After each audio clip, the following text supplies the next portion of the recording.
அண்ணன் தம்பி சென்டிமெண்ட் திரைப்படம் வானத்தை போல. இந்த படத்தை பத்தி தான் இந்த திரைப்படம் ஒரு மாபெரும் வெற்றி பெற்ற ஒரு திரைப்படம். இந்த படத்தோட ப்ரொடியூசர் பாத்தீங்கன்னா ஆஸ்கார் ரவிச்சந்திரன் அவர்கள் தான் இந்த படத்தை ப்ரொடியூஸ் பண்ணியிருப்பாரு. அதே மாதிரி பாத்தீங்கன்னா அண்ணன் தம்பி சென்டிமெண்ட் கதைகளம் கொண்ட திரைப்படத்திலேயே இந்த படம் ஒரு வித்தியாசமான திரைப்படம் அப்படின்னு தான் சொல்லணும். பொதுவா பாத்தீங்கன்னா அண்ணன் தம்பி சென்டிமெண்ட் திரைப்படம் எத்தனையோ திரைப்படங்கள் வந்திருக்கு. எத்தனையோ திரைப்படங்கள் வந்தாலும் அந்த திரைப்படங்கள்ல பாத்தீங்கன்னா கூடவே இருந்து அண்ணனை முதுகுல குத்துற மாதிரியோ துரோகம் பண்ற மாதிரியோ இப்படிதான் கதைகளத்தை இயக்குனர்ஸ் அமைச்சிருந்தாங்க. அதாவது அண்ணன் தம்பி சென்டிமெண்ட் நிறைய திரைப்படங்கள் வந்திருக்கு. வானத்தை போல திரைப்படத்துக்கு பிறகுதான் எந்த லெவலுக்கு ஒற்றுமையா இருக்காங்க அப்படின்னு சொல்லி வானத்தை போல படத்துக்கு பிறகு வேணா அந்த திரைப்படங்கள் வந்திருக்கும். இந்த படத்தை பொறுத்த வரைக்கும் பாத்தீங்கன்னா வானத்தை போல படத்தை பொறுத்த வரைக்கும் அண்ணன் பாத்தீங்கன்னா அவருடைய வாழ்க்கையை தியாகம் பண்ற மாதிரி இந்த திரைப்படத்துல இருக்கும். தம்பிங்களுக்காக பாத்தீங்கன்னா அவர் லவ் பண்ண பொண்ணை கூட தூக்கி சித்தா போவார் இந்த படத்துல. இப்படிலாம் அண்ணன் தம்பி நாட்டுல இருக்காங்களா அப்படின்னு கேட்டீங்கன்னா ரொம்ப ரேர் தான்.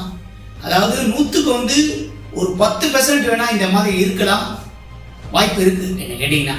ஏன்னா இந்த படத்தை நீங்க எல்லாரும் பார்த்துருப்பீங்க. இந்த கதையை சொல்லணுங்கிற அவசியமே கிடையாது. ஏன்னா இந்த திரைப்படத்துல ஒவ்வொரு காட்சிகளும் உங்க மனசுல ஆழமா தான் பதிஞ்சிருக்கும். பாத்தீங்கன்னா தம்பிங்களுக்காக அண்ணன் விட்டு கொடுக்கறதும் அண்ணனுக்காக தம்பி விட்டு கொடுக்கறதும் ஒவ்வொருத்தரும் தன்னுடைய பாசத்தை வெளிப்படுத்தியிருப்பாங்க. இந்த படத்தை ஒரு திரைப்படம் சொல்றதை விட ஒரு காவியம் அப்படின்னு தான் சொல்லணும் என்ன கேட்டீங்கன்னா. 2 வித்தியாசமான வேடங்கள்ல அவர் நடிச்சிருப்பாரு அண்ணன் தம்பி.